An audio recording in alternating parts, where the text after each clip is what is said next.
who has condemned George Bush as terrorist number one. Today, it is very common. I can name 100 top personalities. And we know that Honorable Justice Hosbet, I didn't know that even he considered. Rightly, he's an honest judge. And I agree with that. I don't know when is the first time he said, I don't want to compete with him. He's more senior to me. I don't know when is the first time he said that. But now when we read records, we come to know that the president of Venezuela, Hugo Chavez, he said that the biggest terrorist in the world is George Bush. The president-elect of Bolivia, Evo Morales, he said that George Bush is a terrorist. The famous singer and activist of America, Harry Belafonte, he said the biggest terrorist in the world is George Bush.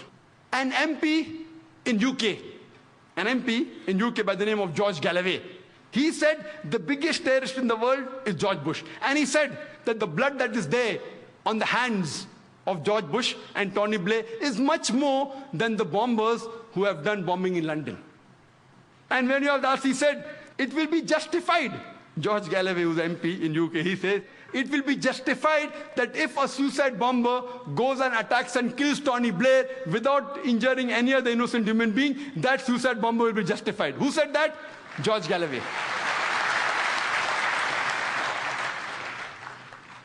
We have Jyoti Basu, a few months back. He said, when George Bush came to India, that number one terrorist is George Bush.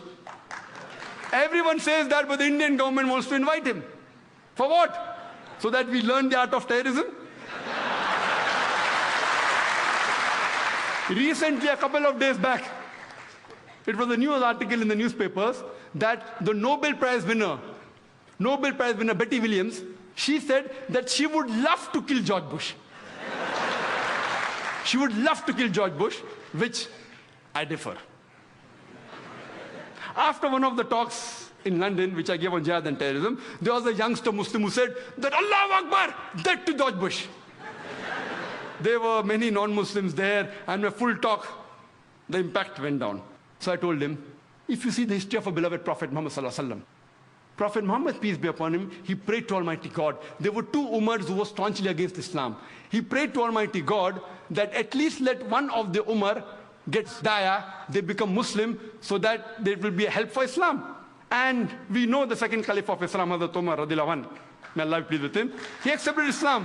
The same way, I pray to Almighty God that at least Almighty God gives hidayah to George Bush. Or at least to one of them, George Bush or Tony Blair. Imagine if there's so much staunch against Islam, if they accept Islam, what will happen? I'm a da'i. That's what I always do. Try and convince him about the good of Islam.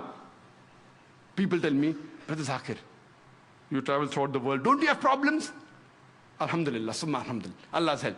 I know many of my colleagues who keep on traveling, they have had several problems. And my appearance, the beard, the cap, and a coat, though I look like a joker, it's a soft target. But with God's grace, with Allah's grace, alhamdulillah, I never had problems. I spent time, many times, with these immigration and police officers. I was there in New York 2 days before 9/11. I just left New York. I was there for 2 weeks. Alhamdulillah, summa alhamdulillah. Good I left. If I'd been there during 9/11, maybe I would be implicated, possibly. I went to London immediately. And last time I was in USA, though I've been invited several times because of my tight schedule, I was in 2003. I'd gone to Los Angeles to receive an award. Immediately I was prepared that during immigration I'll be interrogated, the way I look. I'm mentally prepared. They asked me, why have you come here? I said, to receive an award. Award for what? Do you belong to a charitable organization? What award are you getting? I said, to serve humanity. Jesus Christ, peace be upon him, said, speak ye the truth and truth shall free you. I speak the truth. That's why I've got the award. And it went on the long conversation. Later on I went to the customs and I purposely say, I've come for an Islamic conference. Islamic conference, go for checking. They open my bag and they see my video cassette. Terrorism and Jihad. And on that cover there is a pistol. So the custom officer says, that do you believe in jihad? I said, yes, I believe in jihad. Even Jesus Christ believed in jihad, in striving and struggling. No, I mean, do you believe in fighting? I said, you read your Bible. If you read the Bible speaks about fighting. If you read the book of Numbers, chapter number 31, verse number 1 to 19, the book of Exodus, chapter number 22, verse number 18 to 20. The book of Exodus, chapter number 32, verse number 27 to 28. And Jesus Christ, peace be upon him, himself said in the Gospel of Luke, chapter number 22, verse number 36, that take ye the sword and go and fight. So immediately, most of the custom officers, 8 or 10, gathered together and they started asking, sir, can we ask you one more question? So I just told my host on the mobile that please don't worry, I'm stuck up here, I'm just doing dawah. I keep on traveling, mashallah. I've been to Australia, to UK several times. By God's grace, time I did spend, not more than a couple of hours. I know many of my colleagues were detained.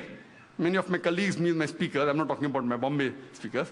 I'm talking about the international speakers who keep on traveling. They have been detained, they have been deported. Allah's grace that so far, I have not been detained. I haven't been deported. Maximum half an hour, 1 hour dawah. And I see to it that whenever I get opportunity, I grab it. But I see to it that I quote the scriptures. I follow the guidance of the Quran in Surah Al-Imran, chapter number 3, verse number 64, which says, "Ta'alaw ila kalmatin sawa'in bayna bainakum." Come to common terms as between us and you. So when we come to common terms, most of the problems are solved. This talk, what we're having today, was supposed to be held more than a month back. I was supposed to be in London. That's why this talk is delayed. And when I landed on the 10th of August on Heathrow Airport, and I received a call from my wife. Zakir, where are you? I said, why? No, why are you in the airport outside? What happened? I said, no, we just received information that there are some 21 Muslims arrested who were supposed to do bomb blasts, etc., etc. But alhamdulillah, I had my own camera crew with me. We were 12 of us. All of them, cap, beard, God's grace, we passed through very well. I had my talk in Birmingham. It was successful. Next day, sometimes we go and do shooting. So next day, we went to one of the Jewish graveyards and we were shooting. Shooting, not shooting, we were recording. You know, we in our lingo, we say shooting means recording on the video camera. Just to get stock shot of the city. And we spent a couple of hours in the Jewish graveyard. Later on, we went to one of the churches, did the recording shooting. Then we went for breakfast and we came back to the hotel in the afternoon. Then we get information. The police of Birmingham, they're trying to track us down. Maybe some passerby went and complained. They were looking for 7 or 8 terrorists with cap and beard. Who are these people? They had the number plate and they knew it was a green car. So what they did, they phoned the insurance company and they tried to find out where we were, and finally they located us in the hotel. But luckily, while doing inquiry, they even happened to speak with the person who I had breakfast with, and he happened to be a very famous politician, Muslim politician.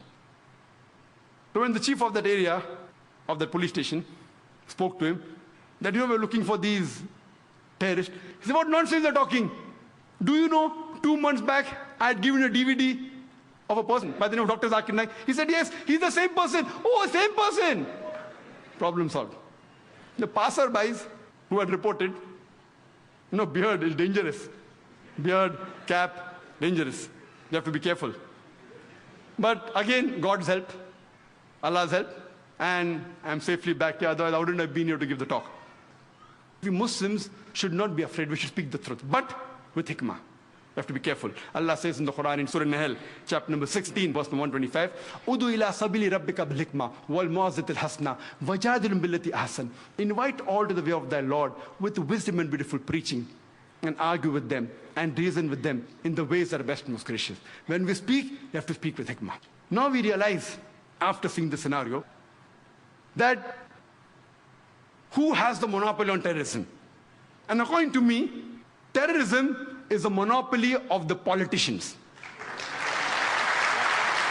According to my understanding and survey, terrorism is a monopoly of the politicians. Irrespective, they may be politicians of USA, of UK or India, it is the monopoly of the politicians. We have to realize what is the cause of terrorism. If we want to abolish terrorism, first we have to